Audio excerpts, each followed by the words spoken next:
Okay, says Will. I mean, it's I get it. I got a It's story about Wednesday. that. How many of you guys are going to the basketball game tonight?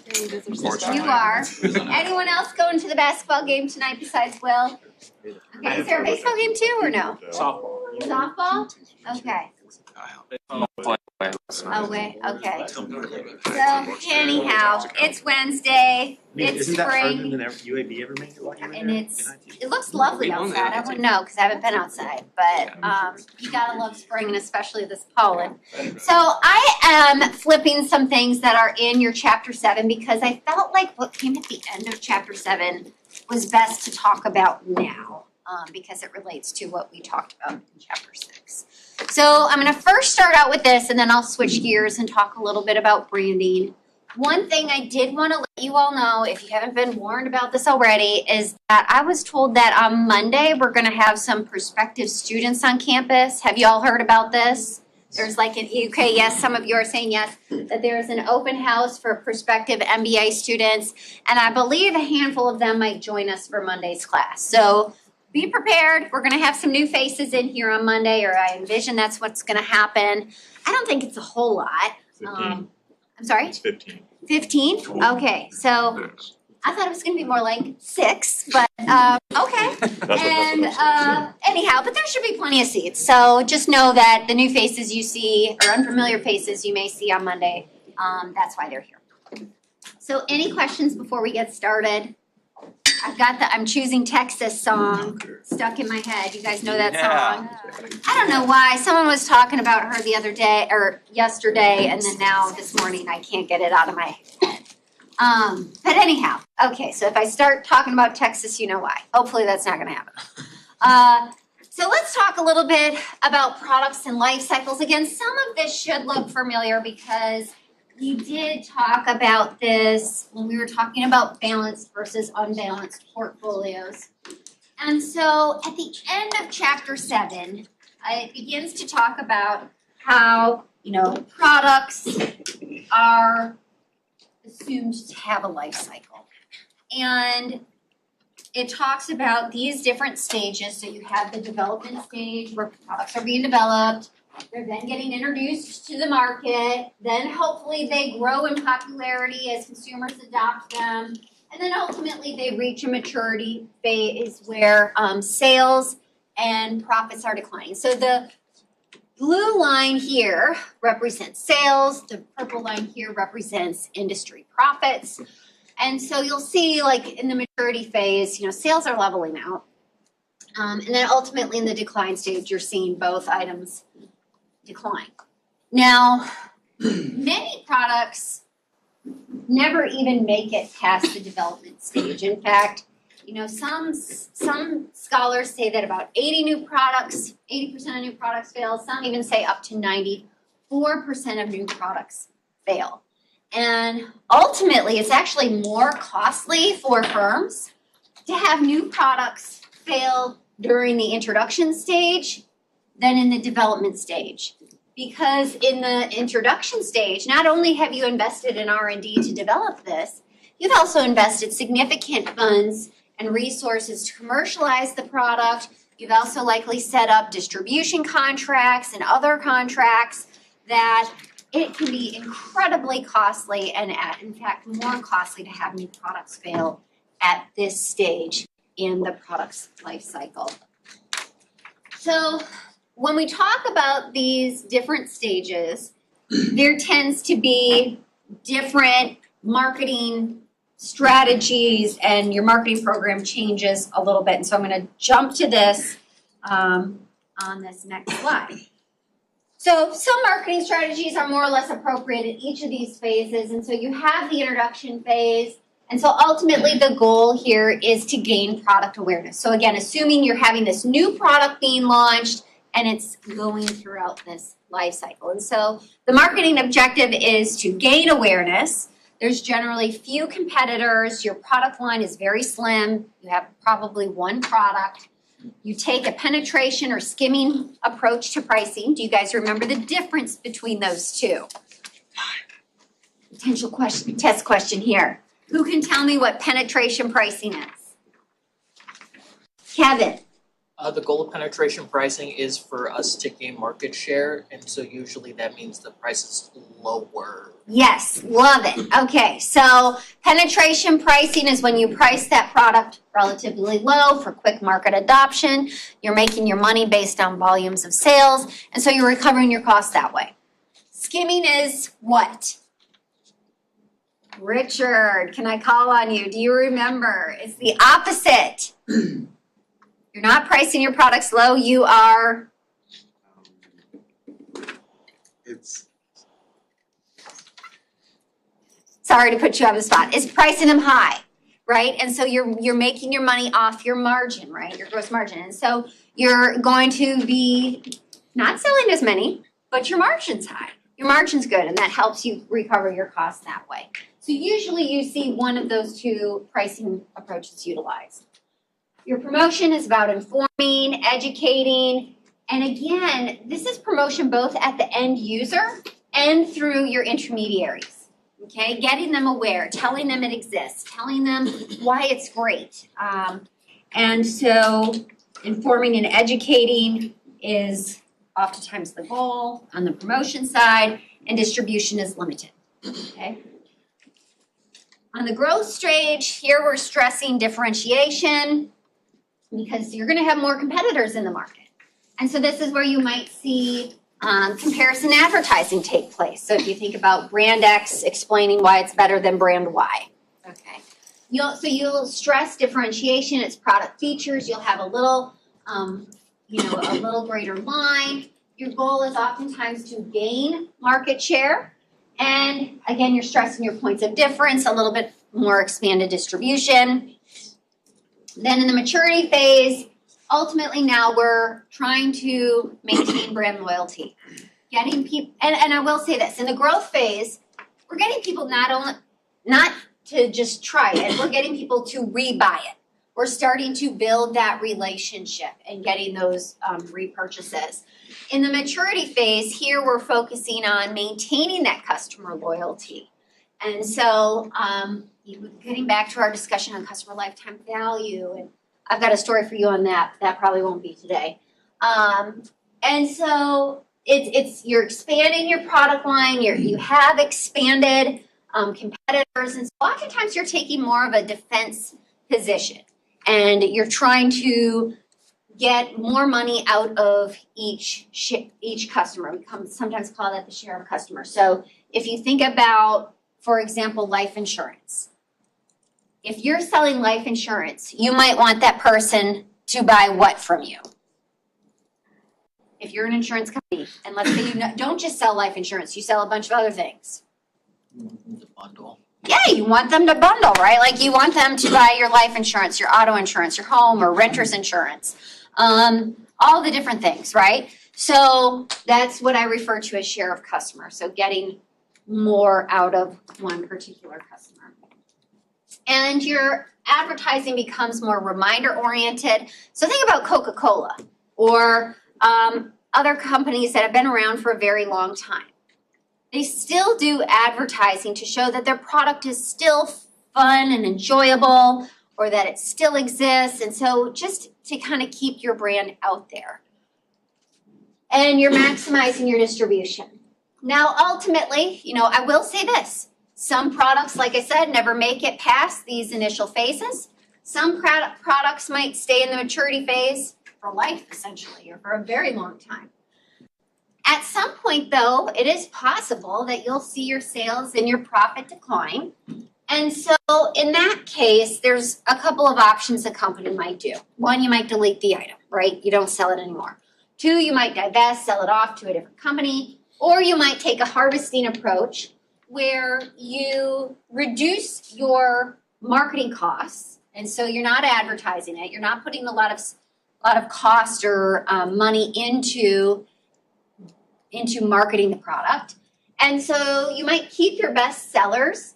You might stay profitable. That's your ultimate goal is, you're not selling as many. You're also not funding it. So why you might do a harvesting approach is if you see that there's a niche market for your particular product. In other words, you've got some really loyal consumers who are still willing to buy your product, and you view that if you can cut your costs and these people still buy, it's still profitable.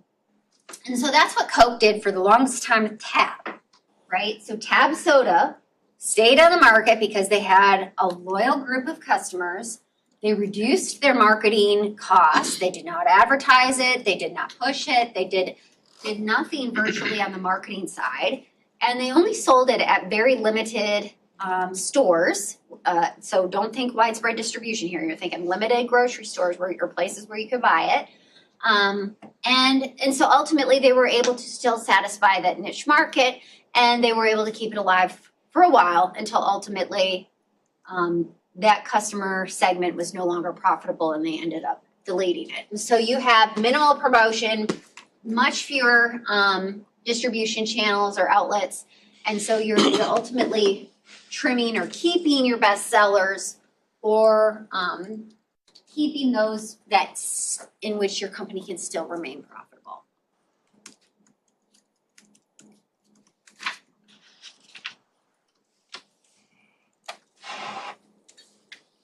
Now, one thing I want to mention here too is that this was a quote from your textbook, and I think it really stresses what we've talked about in this course, is the importance of monitoring changes in the external environment. And a quote from your book talks about how brands and products only have life cycles because markets and customers change, okay? And so we need to be constantly monitoring these changes and adapting our products accordingly. And that's why, for instance, in the growth phase and even in the maturity phase, you'll see, like I said, brands that have been around a very long time, but they're constantly adding new versions, different features. I think about all the different types of Tide laundry detergent that's out there. I think that's a great example of how a product that's been along for a while, constantly, modifying its product to remain relevant in our choice set.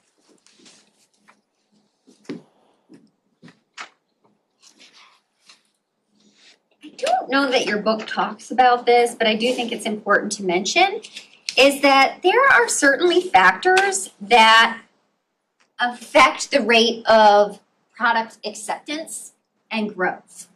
In other words, as a marketer, do you want your slope to be like this or like this? Let me say that first. What would you like your slope to be? A little higher, right? Okay, right? A little stronger slope. Because that way you're getting your product's being adopted in the market faster, right? You're recovering your costs faster. And so usually beneficial to have a little bit steeper slope.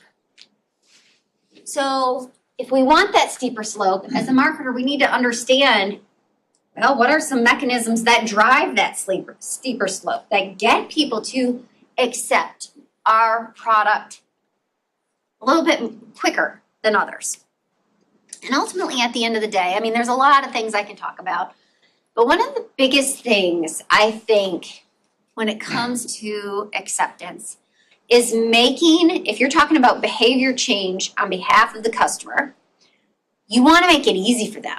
Make it part of their routine. Make it effortless so that the customer doesn't have to do much, but they're ultimately buying the product or doing what the marketer intended. Now, I'll give you an example of this. At one of my other institutions where I worked, the goal was to increase recycling. Where here at Auburn University do you see recycling bins? Next to the trash can. Next to the trash can, in the hallways, right? Or as you exit the building. Well, I'll just tell you. I was going to ask you a question, see if you could guess it. Well, at one of the other institutions I worked at, they had recycling bins and trash bins in every single classroom. And so, super easy, right? It's right there. You put your paper or whatever you're getting rid of in the recycling, and it certainly increases makes it easy on the customer, and increases recycling rates, right? Not a whole lot of change in the customer behavior because they have to walk out of the classroom door anyway. While if you had it just in the hallway or by a certain exit, not every student walks past that exit, right? They might take the elevator or they might go a different route. And so ultimately there was a very strong increase in recycling. And so think about how easy it is for the customer to make that change. Very simple to just drop it off as you're walking out of the classroom versus go track down a bin in the hallway. Now on the opposite side of that though, it's a little more work on the employee side, right? Because now you got to go into every single classroom and get the recycling or the trash from each classroom versus just a few bins in the hall. Okay? And so it comes back to managing priorities. What's the ROI? What's the cost of the strategy? And so forth. So something to think about. But ultimately, I think making it easy on the customer is going to lead to that adoption sooner, okay, and growth sooner. So there are some other customer factors I want to mention here is one, need. If customers see it as a strong need, it fulfills their wants and desires very well, more likely to adopt it. Very little risk. And risk, don't just think monetary risk. Remember back to our discussion, I think it was in chapter 5, where we talked about social risk, psychological risk, functional risk, all the different types of risk. The lower the risk, more likely to adopt. If there's less need for social approval, okay, like you don't need to get the approval from other people, from your peers. And in a way, if it's a product that's more privately consumed, that can sometimes increase adoption rates. On the opposite side of that, how many of you guys know the concept of social proof or the fear of missing out? You guys know what that means? Who can explain it to the class? Okay. I mean, it's pretty much what it, like fear of you want to be involved and like you think like, oh no, like what's gonna happen if I'm not there? So. Yeah. So great example. Thank you, Ethan. So social approval or social proof gets at this idea of, oh, if you see someone else doing it, you might do it. You should probably do it too. Okay. And so the fear of missing out too is related in the sense that, oh man, if I'm not there, I'm missing out and they're getting it and I'm not getting it. And so those concepts too can work very well in increasing adoption.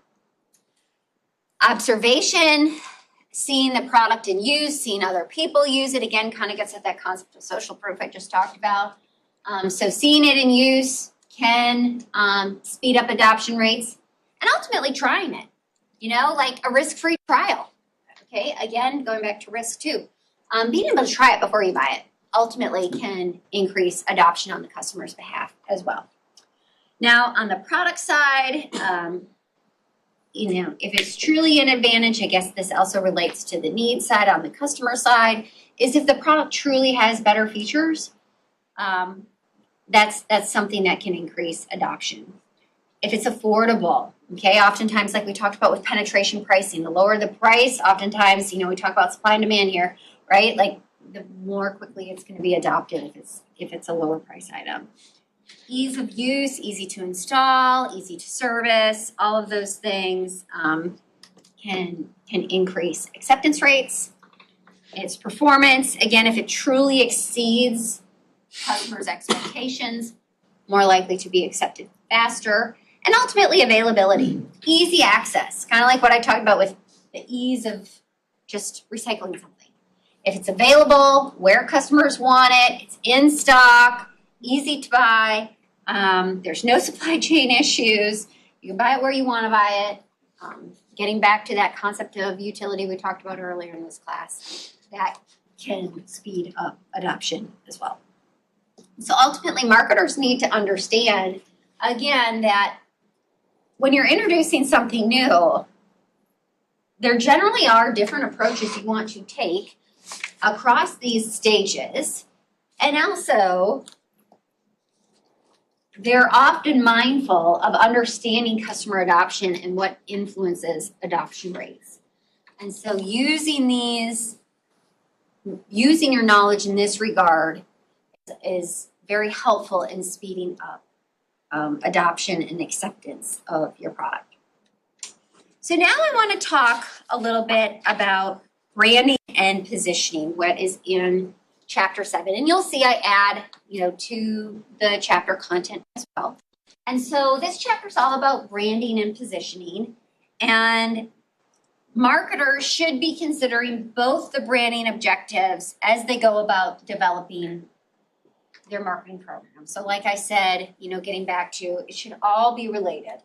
The concept of selling a Kate Spade at a Walmart doesn't make sense for that particular brand, right? So you got to think about what are your 4 Ps and how does that relate to the signal or the branding we wish to convey to consumers? How do we want consumers to see our brand? Is this making sense? Okay. And ultimately, branding and positioning, these are very important to differentiation. Making a brand or product seem different than competitors. So in this chapter, we're going to talk about the top 2 because we just accomplished the last one. Okay, so we're going to talk about some basic concepts in branding, and then we're also going to talk about brand personality. This is something that's not in your textbook, but it is very important to the concept of branding. And as we talk about it, I'm sure you'll think about ways you've seen this in practice.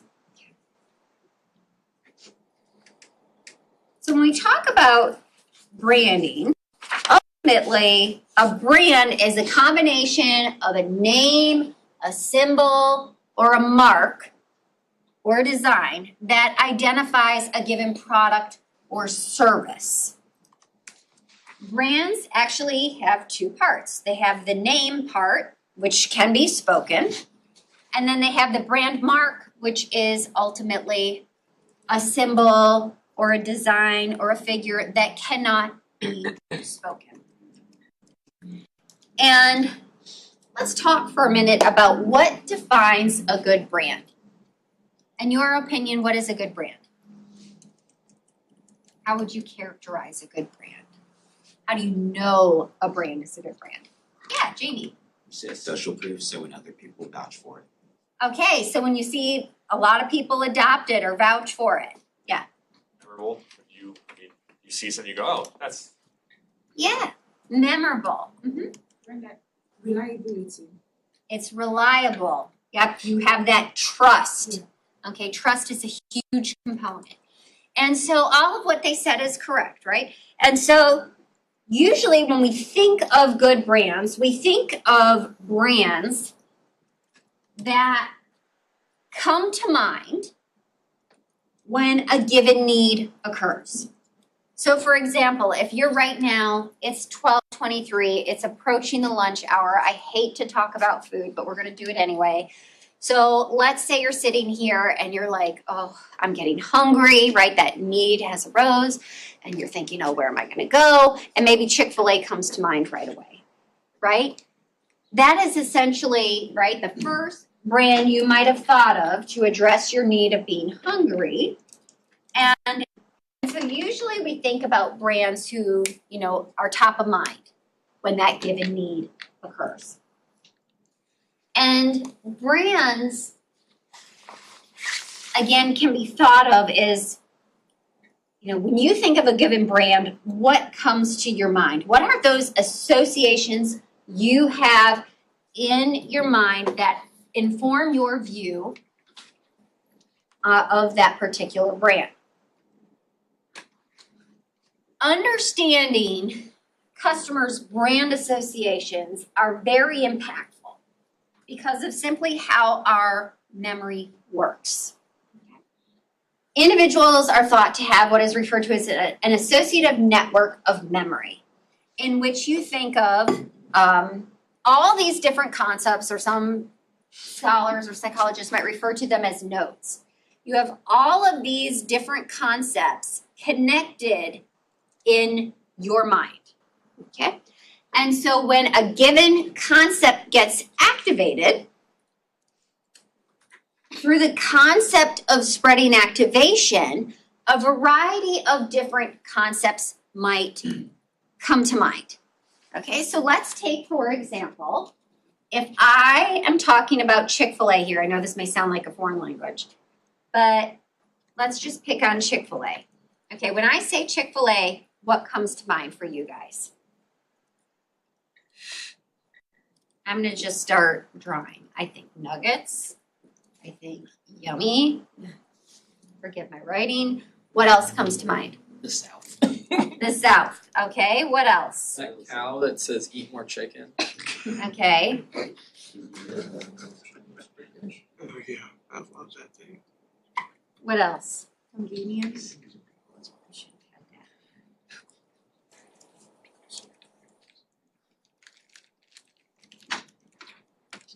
Okay, what else? Christianity. Okay,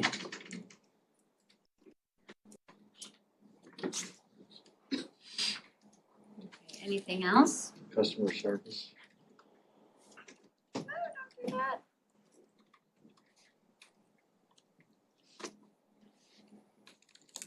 I'm just gonna friendly, I'll pull out some of these. Nuggets, fries, tasty, convenience, quick, right? So I was starting to try to show different connections here. Like, so when I think of the Chick-fil-A nuggets, I think, oh, they're very tasty, they're yummy. Oh, I gotta have the sauce with it, and I've gotta have those waffle fries. So what happens, so let me take a step back. According to the associative network model of memory, we have all of these different nodes in our brains, and they're connected in such a way that if, let's just say I start thinking about Chick-fil-A nuggets, if this is a really strong association here, I might automatically just start thinking about how great they are, they're filling, there's maybe a lot of protein in them, I think I gotta have the fries too, and so I start thinking about these other things that are related to the concept of Chick-fil-A nuggets. And in thinking about Chick-fil-A, I might start thinking about, oh, it's so convenient. I might as well go there. It's actually a decent price point. I didn't have that on here. I know I can get it quick. And so ultimately, through this concept of spreading activation, when you're thinking about Chick-fil-A, these other associations might come to mind.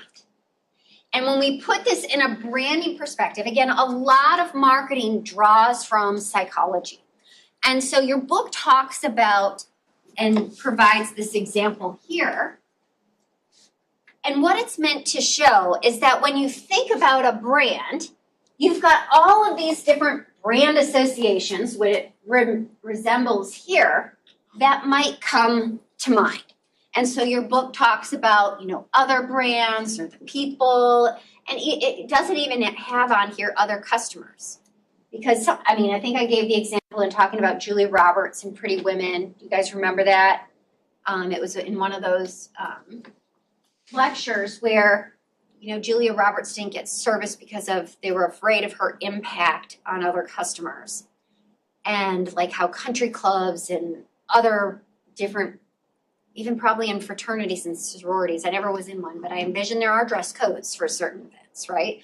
And so that shows the influence that other people have on other people. So co-consumers can be on here.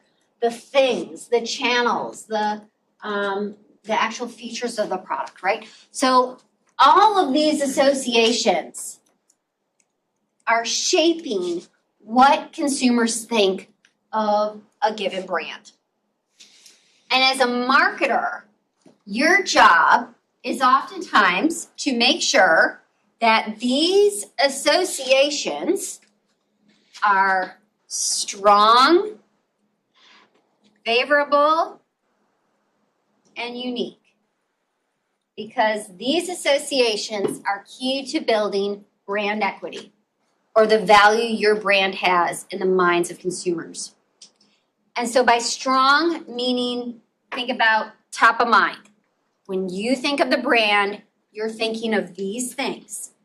And these things or these concepts you want to be favorable or desirable, right, by consumers. You want them to be positive. And then lastly, you want them to be unique, meaning that these strong and favorable associations that your customers have of your brand are really specific to your brand. That other brands can't necessarily replicate these things as well, okay? And so by having these strong, favorable, and unique associations, they are ultimately key to building what is referred to as brand equity, or the value of putting your brand on a given product. So you can kind of think about it this way. If McDonald's and Starbucks were offering the exact same cup of coffee, how much more are you willing to pay for the coffee with the Starbucks name on it? Okay, that's brand equity. And so brand equity, again, is that value of a brand or that value add of a brand name on a given product based on a customer's knowledge, perceptions, or experiences with the brand. Okay, so as a marketer, we're concerned about creating these strong, favorable, and unique brand associations. And oftentimes, we are monitoring the associations that consumers have with our brands. That's oftentimes the whole point of what's referred to as brand health studies. And brands, for instance, like Ford, who are in the maturity phase, continue to engage in brand health studies because going back to what I talked about with the product life cycle, you need to monitor these perceptions because customer perceptions change, their needs and wants change, the external environment changes. And so with a brand health study, you're oftentimes monitoring, are they aware of our brand? How familiar are they with our brand? What do they think of our brand when they hear our brand name mentioned? Are they considering it? Are they considering rebuying it? There's a lot of different perceptions that are assessed. Okay. So we talked about brand names, we talked about brand marks, the symbols, and the brand associations, and how we want them to be strong, favorable, and unique. So why is branding important? Well, it's important for a variety of reasons as I have listed on this slide. And a fun fact for you is that evidence suggests that consumers might be better at identifying brands than past presidents. Okay? So branding is important, and when done well, is very memorable. So why might it be important? Is one, product awareness. Okay, knowing that your product exists. One of the reasons why a lot of products never even make it past that development stage, past the introduction phase, is that people don't even know that the brand exists. Okay, like some of you might not have even known about Bonnie Plants. Okay, so product awareness is critical. And again, this gets back at that familiarity heuristic we talked about. Brands that we know of, that we heard of, they tend to reduce our uncertainty, and we ultimately tend to like them more. Okay, and again, this is why mature brands or in mature categories, you need to keep your brand out there so that your brand is still familiar and triggering these positive effects of familiarity. Product identification, branding through their brand marks, their colors, their symbols, makes it easy for customers to spot or find products in the stores, or in other words, locate them. Let's talk about a grocery store for a minute. Your basic grocery store. How many SKUs do you think are in a grocery store? And by SKUs, I mean different products you can buy. So SKUs refer to stock keeping units. In your typical grocery store. 2,000? How many? 2,000? A few thousand. 5,000. 10,000. 100,000. Million. Usually somewhere between 15 to 16,000. Now let's talk about a super Walmart. How many SKUs are in a super Walmart? 100,000. Million. It could be around 100,000 or more. No joking. So when you've got, as the consumer has got all of these different products to choose from, the ability for branding to help consumers identify products and make a quick choice is very important, okay? Did you hear we might be getting a Super Kroger or Kroger Marketplace? Have you heard of these? I have not heard of these before, but I heard a rumor that it is coming to the off of North Donahue. I had to look one up because I've never been to one before. So What's different about it? it's much bigger than a typical Kroger. So I would envision it be similar to a Super Walmart. Has anyone here ever been to one? Kroger's are already. You have been to a Super Kroger? Yeah, McDonough has one. Okay, is that what they're called, a Super Kroger, or is it Kroger Marketplace? I don't know. You just go in there and they have like a home appliance section and some clothes. Okay, so that's what this type of it's a different type of Kroger than what we already have. So very interesting. So I'll have to ask the store manager how many SKUs they have, because I can use that as an example later. But I envision that'll take a few years until it's here. So another reason why it's important is comparison shopping. Okay, oftentimes brands, particularly the Pioneer brand. You guys know what a Pioneer brand is? So a Pioneer brand is the brand who kind of introduces the product category. So think of first to market effects here. So a Pioneer brand is the one that again creates this product category. And because of consumer learning, right, we learn about this new product category or the new brand that's on the market, and that becomes the point of comparison as late entrants enter the market. And so, yep, Would ChatGPT be like a good example of that, or yeah, OpenAI? probably, yeah. So OpenAI, right, was the first to really create this whole use of artificial or generative AI. I believe it was the first to market, right? And so now that is probably setting the standard as other people start to try Copilot or try to start to use Gemini or these other different generative AI systems or processes or softwares, whatever you want to call them, to use. And so ultimately, what you have tried first becomes the standard to these later entrants. And oftentimes consumers are lazy. We do not want to relearn things again.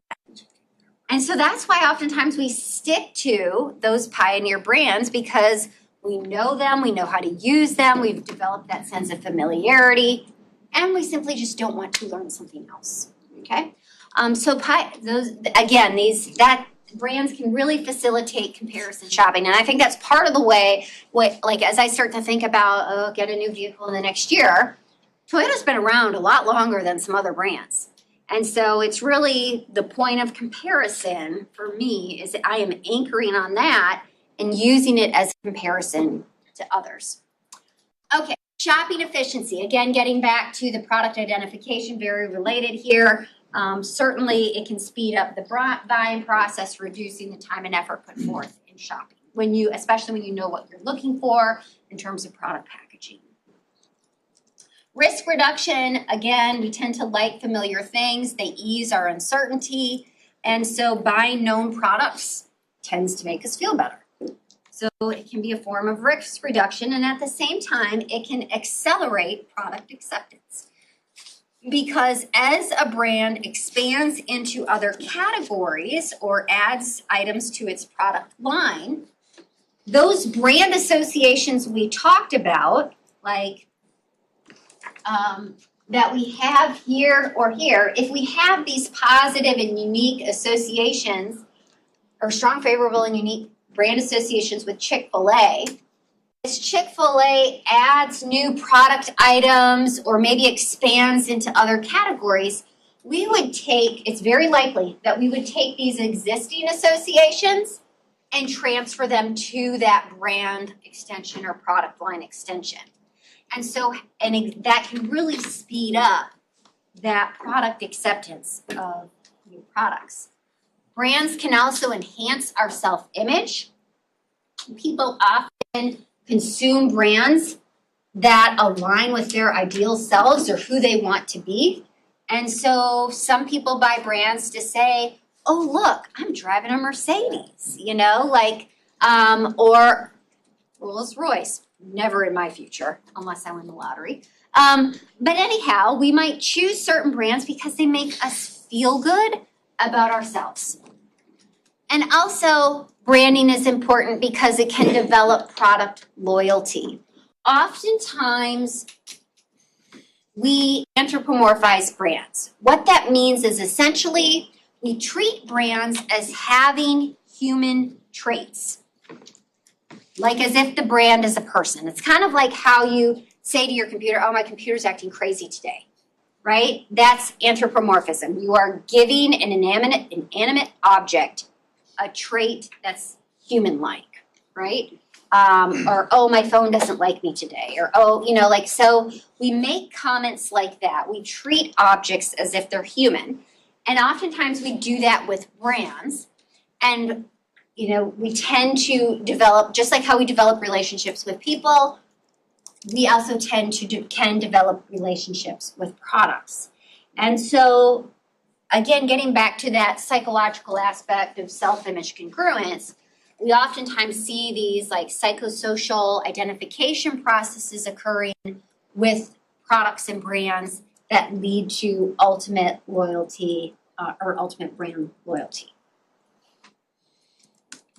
Okay, let's talk about some manufacturing branding basics here. These are just some terms you should be aware of. So you've got manufactured brands versus private label brands. Which one's Campbell's Soup? Manufactured brands, yes. So whereas, oh goodness, Great Value is what type of brand? A private label. Okay, do you get? So the difference is manufactured brands are the brands made by the manufacturer. Private label brands are the brands that the retailer owns. Okay, so what are some of, for instance, Target's private label brands? Good and Gather. Good and Gather. Up and Up. What is it? Up and Up. Okay. They've got quite a few of them. And so Walmart has Great Value. Are they also Equate too? Okay, Equate. And CVS has its own brand, and so you can think about all the different private label brands that you might see. Again, managed, owned by the retailer. So let's talk about the benefits of each type. What might be some benefits to your store, let's just say your store, let's say your Publix, having manufactured brands? Why might you want to have manufactured brands in your store and not just Publix private label brands all throughout? Brand associations. Brand associations, I love it, right? So they oftentimes manufactured brands come with strong loyalty and also strong marketing. Think about, how much Campbell spends on advertising or all these other consumer packaged goods, right? So you've got these companies that spend a significant amount of money on marketing, so you might have reduced marketing costs yourself. You're also, like you said, attracting customers who are loyal to that manufacturing brand to your store, ultimately increasing your store traffic and hopefully getting some impulse buys, because we've talked about how important impulse buys are to a store's bottom line. Ultimately, it can also increase the image of the retailer too. I think about how recently I was learning about a different type of it's like a waxy substance that you put on wood that doesn't change the color of the wood, but it protects it from spills. I have a really natural looking wood side table, and so I need a particular product for it. And so I happened to be at Lowe's, and Lowe's was carrying a do you know who Joanna Gaines is? Okay, so like a well-known figure in home makeover type things. And so anyhow, I saw her name on one of those products there. And I thought, oh, that's kind of interesting. And so I think for some people, you know, when they see Joanna Gaines and they, you know, it kind of raises the status of the retailer. It makes Lowe's look better. I think Target sells some of her goods as well. And so it kind of raises the perceptions of Target by carrying these manufactured brands or these more higher end brands, raises consumers' brands, raises or improves or enhances consumers' brand associations of Target or of the retailer. Also, with manufactured brands, sometimes you don't need to carry as many of them.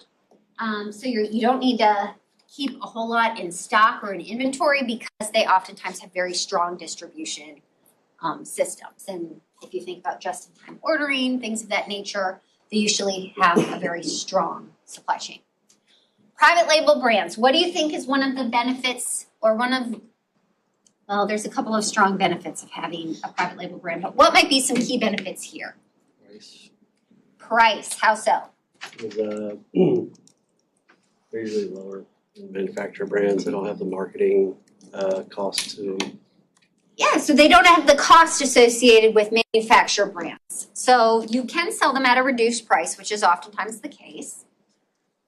But also, you have complete control as a retailer. You have complete control over the marketing program for that particular private label brand. You also, because you're making them yourself, you're not having that markup like you would have with purchasing and reselling a manufacturer brand, your margin's going to be higher, right, on that private label brand in most cases. You tend to have less competition, right, because that private label brand is only sold at your store and not at competitors. And it can improve loyalty to your particular retailer. So if you get a customer who becomes really obsessed with Good and Gather, they have to go to Target to purchase that item. They can't go anywhere else. And so it can create that strong merchant loyalty. So now let's talk a little bit about individual branding versus family branding. Individual branding is when a company chooses for each of its products to have a different brand on it. So for example, when you think about the different brands of laundry detergent that Procter & Gamble has. Okay, up. Let's see here. I think this Procter & Gamble laundry detergent brands. Well, obviously Tide. What other ones? Let's go to Wikipedia. Okay. So if you here with Procter & Gamble, they've got Ariel. They have, and I'm just saying laundry detergent, Gain. I thought they had the baby one too, Dreft. Maybe not. Tide. Any others? I thought they had Dreft. Let's see. Oh, here we go. Look at all these different laundry detergents or laundry products they have. Okay, so notice that they have, so they do have Dreft, the baby one.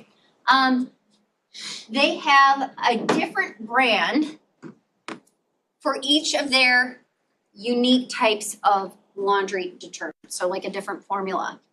And there's a couple of reasons why you might do this.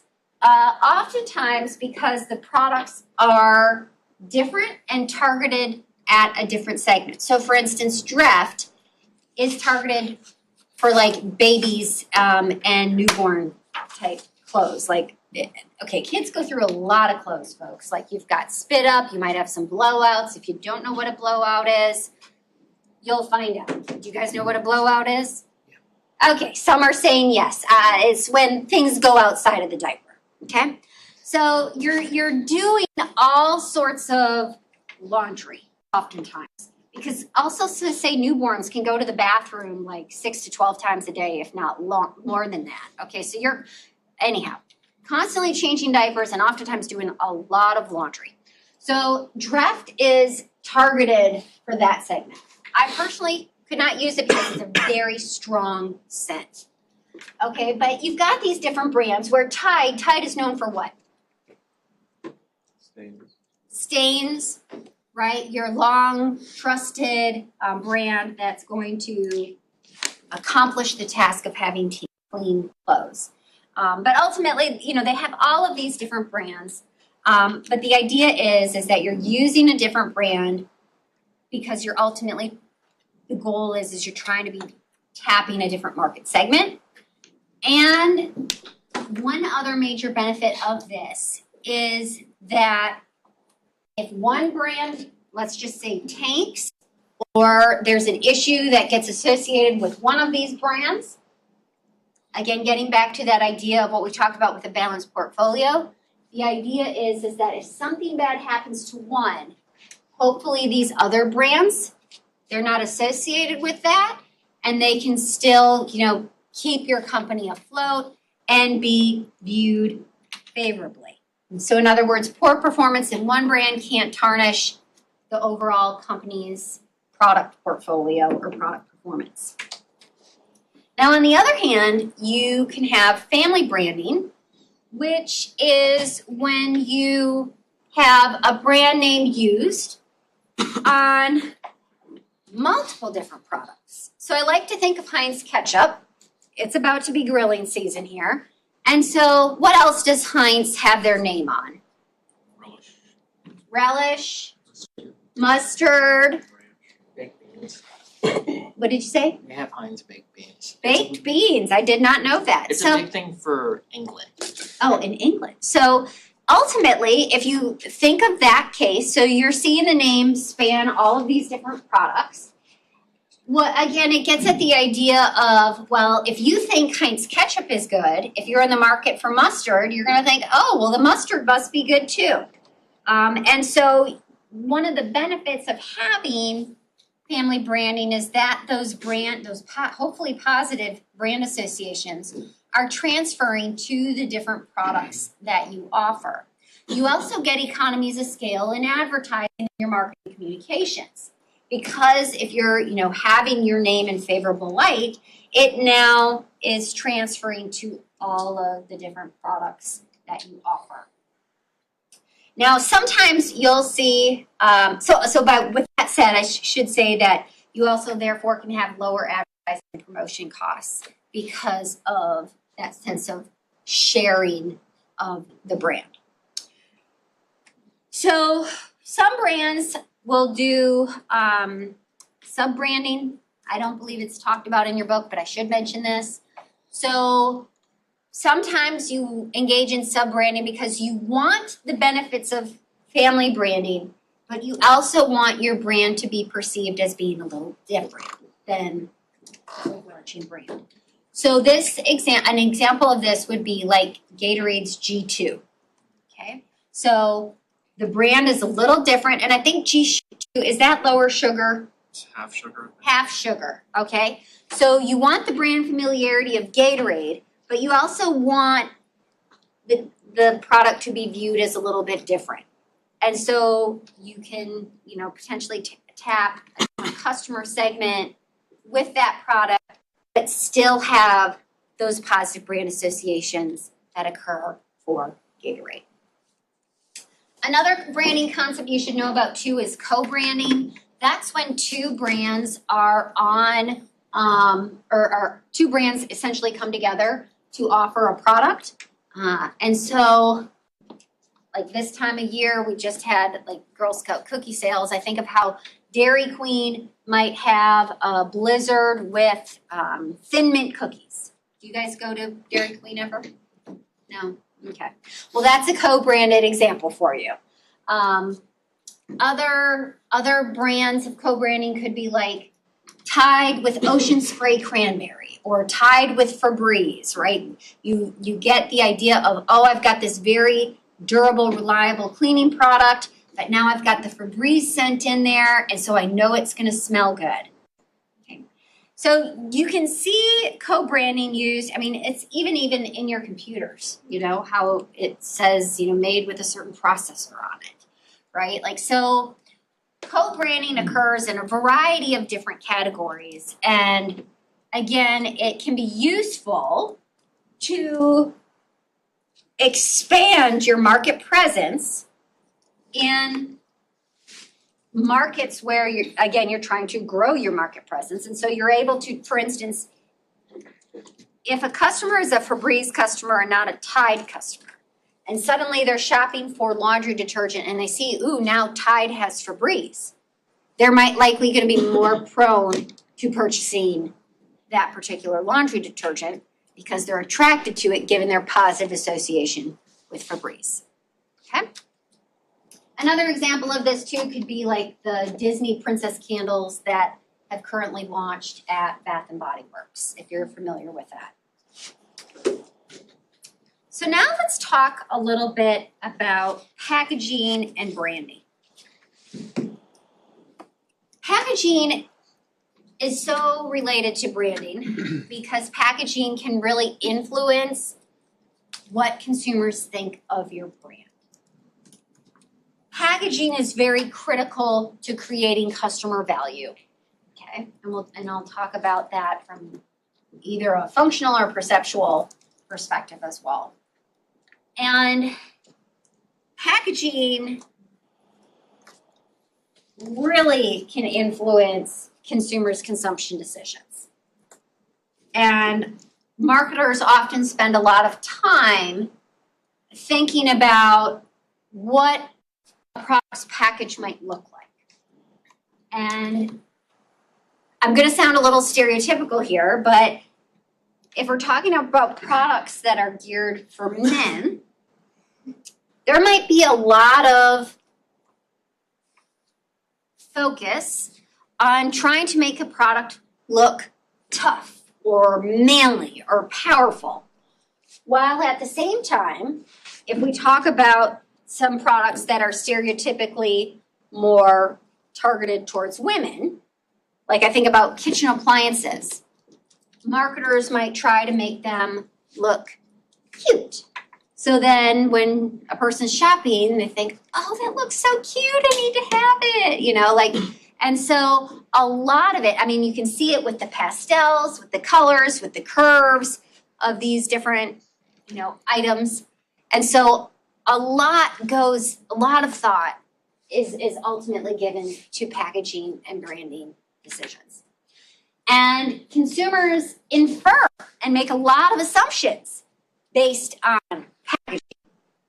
For example, when we talk about clear packages or transparent packaging with food items, oftentimes consumers believe that it's a healthier product, that it's better for them compared to products where the packaging is not transparent.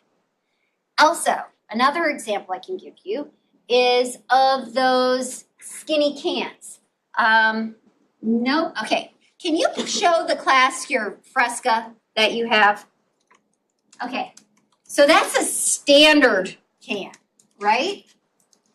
The Monster in the back isn't quite what I'm thinking about. Would you mind displaying your Monster? Okay, notice that it's a little taller, but I'm not sure that it's slimmer, right? Is it about the same width of that? Okay, so now let me pull up. I'm afraid that's not exactly what I was. I think they're called tall boys. Tall boys? No, because that's more. I'm afraid to She's start thinking of Googling more. here. Okay. I didn't. It's. I know, like high noon should come up, right? Yeah. What in the world is going on here? Okay, these type of cans. Yeah. Okay. Okay. So tall, slim cans like that. Okay, ignore the weird looking shirt thing that's next to it. Don't know why that came up. I have not been looking at Western clothing lately, for the record. So not to say that I shouldn't be, but whatever. So when we're talking about these tall, slim cans, oftentimes compared to the Fresca can in the back, not to pick on you, Jacob, I'm not picking on you, that is not my intent. But the point is this, when they see cans like this, the tall, slender nature of the can, oftentimes consumers perceive that the product is better for them, that it's healthier, it's more innovative, it's higher quality, and ultimately the consumer might feel slimmer themselves by consuming a product in that can compared to a regular can. Okay? And from a packaging side of things, you can fit a lot more slimmer cans in trucks and on store shelves because of their slim nature. Okay? So there are some logistical benefits of them as well.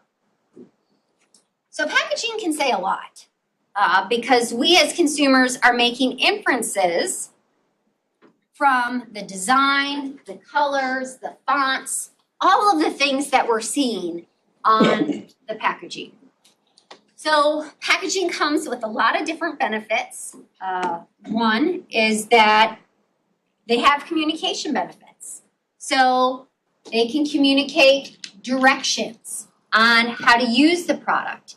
They can communicate the ingredients. You know, some people that have certain allergies are very mindful of what the ingredients are. So what the product's composed of. They can communicate symbols of approval, like a good housekeeping seal or a USDA organic, symbol on it. Those can be very important. Country of origin, okay?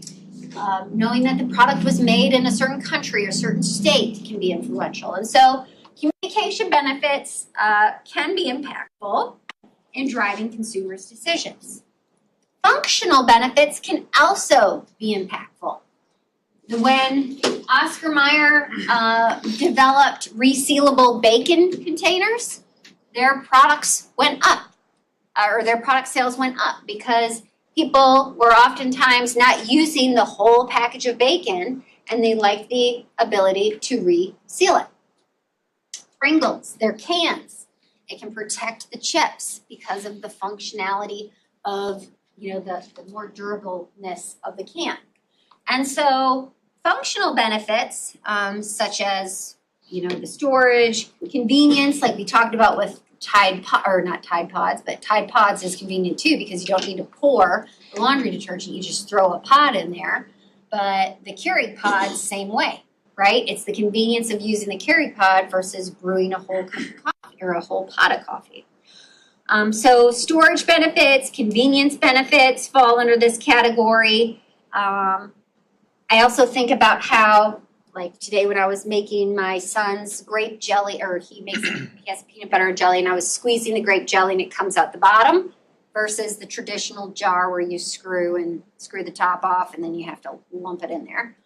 So those sort of functional benefits apply. And also safety and protection falls under here as well. If you haven't watched the Tylenol murders yet, I know I talked about them once, but this is a huge reason as to why when you buy Tylenol, there is a seal both under the cap, but there's also an external seal around the cap, that clear kind of plastic seal. You guys know what I'm talking about? Okay, right? So there's actually two seals to protect the product. And so lots of functional benefits apply here, but I want you to imagine, what if you were to buy a gallon of milk and the seal wasn't there? How would you feel? Would you drink it? No, right? So while I talk about these and you think, oh, these are everyday things, not a big deal, they actually are really impactful, okay? And so marketers are mindful of the communication benefits, the functional benefits, and what I'm about to talk about next is the perceptual benefits.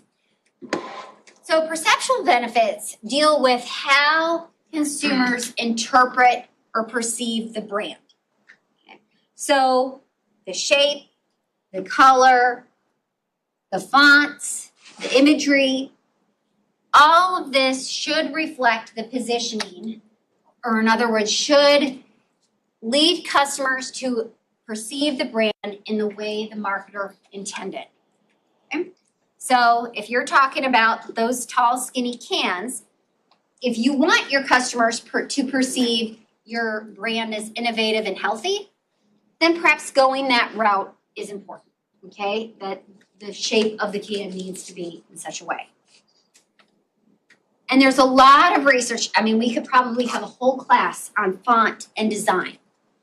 To give you another example, if you think of brands where, I'm going to do a terrible job at this, but where something isn't quite, let's just say, I'm making this brand called Awesome. And I'm going to, oh, I didn't want to do that. I wanted just part of,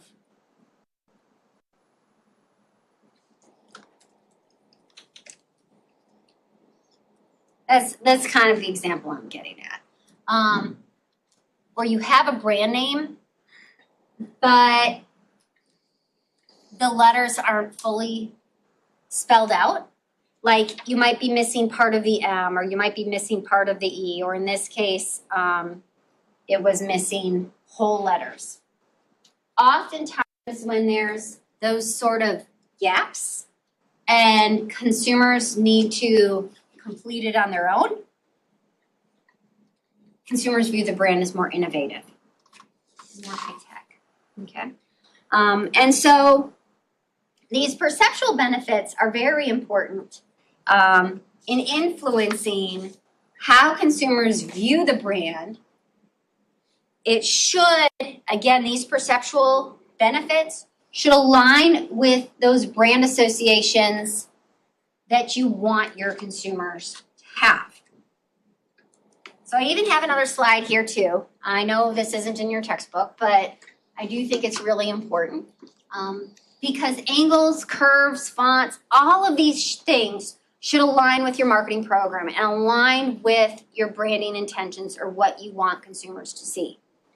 So oftentimes we see that if a brand is using sharp angles, so I have on here Tesla as an example, usually we see that sharp angles are tied to perceptions of precision, strength, efficiency, innovation, and also danger and threat. And color is impactful too, right? Red is oftentimes tied to danger and threat as well. Soft angles. These tend to convey things like warmth, friendliness, creativity, nurturing, safety. And so you see a lot of soft angles or rounded edges and curves in these sorts of industries. And so I threw up Dove here on the slide. And lastly, geometric or symmetrical curves oftentimes symbolize balance, order, professionalism. And so you know, here it says finance or architecture firms. I think Mercedes is an example of this. Delta, do you guys know Delta's logo? I think that's another example too. And so again, you want your logo to reinforce those logo and font. You want it to reinforce how you want people to think of your brand. When we talk about branding, there is a slight distinction between differentiation and positioning. So differentiation deals with how the actual product features or services or brand personality, which we're going to talk about in a minute, is truly distinct and different from other brands. Okay? So it truly is the features, differentiation deals with the features that are truly different from competitors.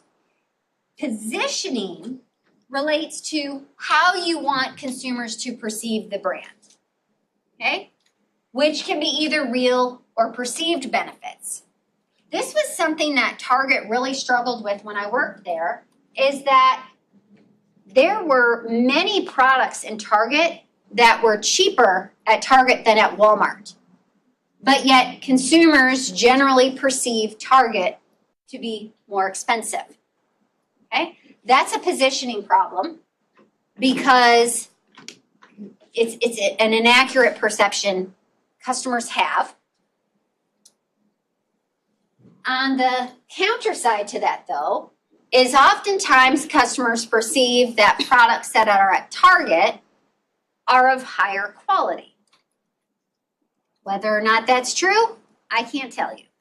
But again, that's a positioning issue. Okay?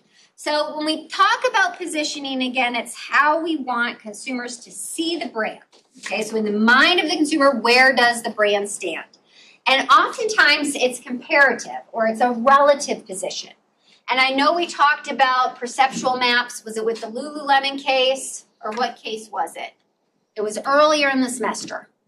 Okay, we talked about perceptual maps and that oftentimes marketers will want to geographically display kind of where their brand stands in the minds of consumers. And so in this perceptual map, it takes price, which is the the vertical axis, compared to style, which is the vertical axis. And you're plotting how brands are perceived along these two different attributes. As a marketer, you want to choose attributes that are meaningful to consumers. So if you think back to our discussion on consumer decision making, you want to be choosing dimensions that are driving consumers' decisions in the category. And arguably, I think in the concept of vehicles, you're oftentimes choosing vehicles based on price point and style, what it looks like, okay? And so if we were to map consumers and how they view these different brands based on price and style, it might look something like this. And so as we talked about, Buick and also Cadillac have done a lot of marketing to try to convince you that both of their products are a little bit more sporty, okay? That they're not just for, I hate to say old people, but that they're for a younger demographic and it might be cool or that they have this sporty style that is important for younger consumers. And so repositioning is when you're trying to change how consumers perceive your brand. Okay? And a lot of effort needs to go into that process if these are long run images that consumers have with your brand. Okay, so again, when we see a perceptual map like this, if you see some white space, it could mean a couple of different things. Is one, maybe that's an opportunity area for your brand where you could develop a product line or a brand that fits that white space, okay? Maybe there's an opportunity there and customers have unmet needs with that particular combination. Two, it could mean that there is no desire for a product with that combination where that white space exists, or it might mean that it's not feasible for a marketer to create that sort of combination, such as, either a very low price, very sporty vehicle, right? If there's white space over here, it just might not be possible.